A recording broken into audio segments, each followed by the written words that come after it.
Look at this, the way he dribbles. It's just have an hint of Messi. No, I said a hint. When I just saw the formation, I was a bit, what's going on here? Like 3 in midfield. I like it, don't get me wrong, I like it, but I expected that against a better team than Bournemouth.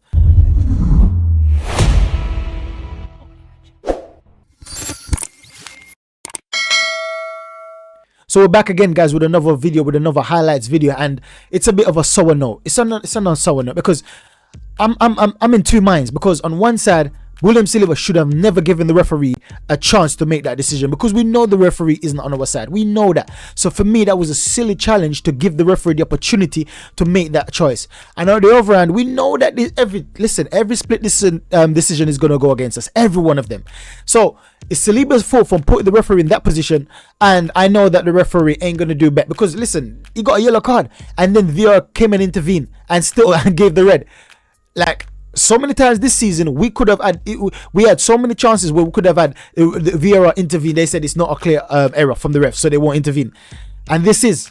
But anyways, we're going to get into that later on in the video, or in the next video. I'm going to do another video on this, so you might see it in another video, but we're going to take a look into the highlights. Don't want to get too long into this one. This video is just strictly about the highlights.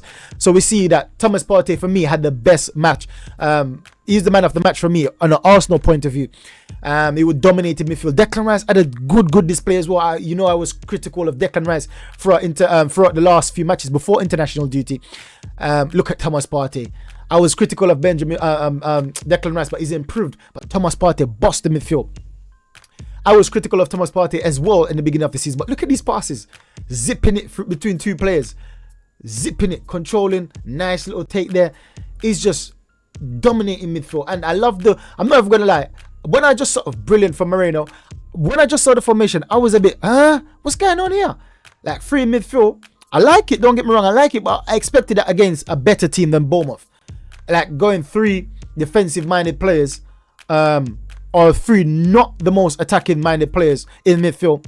And Marino was the one that was playing basically attacking mid. From the first minute, I was like, Marino's playing attacking mid. Brilliant challenge by Thomas Partey. Look at this. Nice burst of in midfield. You see people saying that he hasn't got the pace.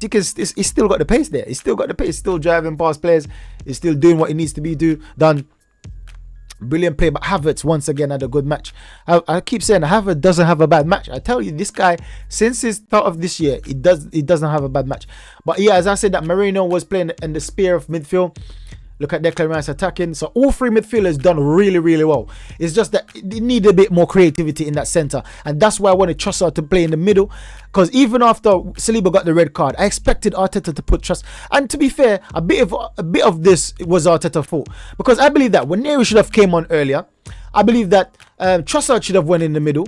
So many things that Arteta could have done. But I'm not going to be overcritical on Arteta, because he perhaps seen something that I didn't see. Look at that challenge. Look at that challenge there. That was a dangerous challenge. No card, not even a foul. But Thomas Partey, man, he done everything in the midfield this match. Even Jesus, I was saying that Jesus himself should have basically be playing on the wing. Jesus came on and should have been on the wing.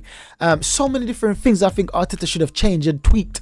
Nwaneri should have came on early. Trossard should have went in the middle. Jesus should have went on the wing. Even Sterling. I know everyone was cussing Sterling, but for me, Sterling didn't have the worst match. He did not have the worst match. Yes, he wasted a few chances, but some of the chances, it wasn't his fault. He got the ball into the box. It's not his fault. The players won't burst in their neck on the line to get in the box. That's not his fault. So yes, some of the chances I see that Sterling wastes, but some of them he actually got the ball in, and there was no one there to score the goal. Martinelli had a few chances wasted as well when he came on. I don't hear no one talking about that. So even though you can see that when Martinelli came on, he changed the game, which I loved. I loved when Martinelli came on. But my point is that don't just come for Sterling. Everyone was having a bit of a meh. Even Saliba. This is not expected from William Saliba. This is carrying on from international duty when he saw he gave away slip and gave away that penalty. Now he's coming back to the Arsenal team and giving away that silly foul and giving the referee a decision to make there. So even Saliba was having a bad match. Lots of people Trossard was having a bad match. For me, Trossard was the worst player on the pitch. For me, that's for me, on an Arsenal perspective. Trossard was the worst player on the pitch. And I think that I don't want to be too critical on Trossard, because it's like he's been in and out in different positions, and that might affect certain players. It could be affecting Trossard, right? So I'm not going to go heavy critical on Trossard, but he did have a bad match. But it could be possibly that he's used to playing in attacking mid. He's even playing attacking mid for Belgium now. And then to be going back on the wing, well, he didn't have to be on the wing. Martinelli could have started. Jesus could have started on the wing. And Trossard could have played in the middle. Take out Partey, Declan Rice, or Marino. Take out one of them. You can't be playing three of them. And I don't like... Against Bournemouth, you're playing three defensive-minded midfielder, or if you don't want to call them all three defensive-minded midfielder, they're not all three attacking-minded midfielder. To be playing them against Bournemouth, this is too... It's too rigid. I didn't like that. So that's what I'm saying. Arteta needs to be blamed for me as well, because there was no creativity. Odegaard is missing, so you would need someone like Nwaneri to be in the middle. You would need someone like Trossard to be in the middle. You go with three defensive-minded midfielders in the middle. Where is the creativity coming? Saka isn't even playing, and Saka is the next creative player. Saka is the top assist of the season, and he wasn't playing. Right, so where does the Arteta expect this creativity to come from? Sterling, I understand that, yes, he might have some high hopes in Sterling, but it was just disappointed. Now we're on to Nwaneri, and Nwaneri, as I said, that had a very, very good match when he came on. You can see that this guy is ready. Arteta just need to trust him. I know that Arteta might have a specific plan for him, to bring him on for specific matches or whatever, to play him in specific matches. But the guy, look at this. This guy's ready. Look at them. Look at this pass. Brilliant pass to Martinelli. Get him on the front foot. You see him, a nice little turn there. Unlucky with that. Unlucky, he should have done better there. But that's like the only mistake I've seen him done since he came on. Scouting the pitch. Looked like he was caught in two man with that pass as well. Or Cauliflower ran ahead. But whenever he done bits on the ball here, looking for a cross. Nice cross there, was unlucky. He didn't beat the first man. But even so, look who is in the box. Thomas Partey. Once again on the ball. He plays a bit like Messi. Now, don't get me wrong. I'm not comparing him to Messi, because I know you guys are going to try to come for me. I'm not comparing him to Messi. I'm comparing his ball action. The way he dribbles a bit. The way he... I don't know. Look. These turns. Look at this. Look at this. The way he dribbles. It's just have a hint of Messi. No, I said a hint. I never said he's like Messi. So don't you dare say I'm comparing him to Messi. I said he's got a hint of Messi. I don't know. I like players' style. I like to look at players' style. And his style is so unique. Sometimes he looks like Odegaard, a bit like Odegaard. Sometimes he look a bit like Ozil. And in this match, he look a bit like Messi. The way, not saying that this guy is as good as Messi. I'm not saying that. Listen, let me repeat. I'm not saying this guy is good as Messi. I'm just talking his ball action.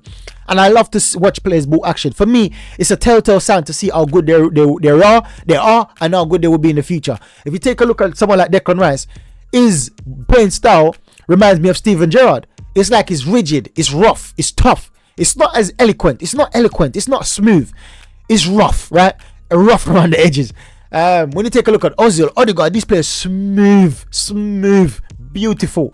You can tell that they're just gracefully touch the ball. So when I say playing style, that's what I'm talking about, right? I'm not comparing Nwaneri for 1 second with Lionel Messi, and I need to get that out because you guys are so emotional. You guys will take that personally, right? So I believe that Arteta needs to get Nwaneri into the side. He needs to get him in because this guy, I think, is ready for the top level. He's been proving it in preseason. Each time he comes on throughout the start of the season, he's been proving that he's ready. But Mikel Arteta, there's something holding him back from starting this guy. I don't know what. But hopefully, either he gets a game in the Champions League on Tuesday night, or he will get a game against Liverpool. I don't know what Arteta is going to do. But all I know that this guy deserves his chance. So those are the highlights I've got for you today, guys. I'm going to launch another video soon, perhaps tomorrow. So take a look out for that one. I know the match is tomorrow. So I was contemplating, should I launch another video before the match? But look out for that video, guys. So make sure you like, subscribe, and share. Help me on my journey to 10,000 subs. I know you're disappointed, so am I, guys, but let's get our heads up, let's get moving, and hopefully we can get a 3 points on Tuesday night. Catch you next one. Goodbye.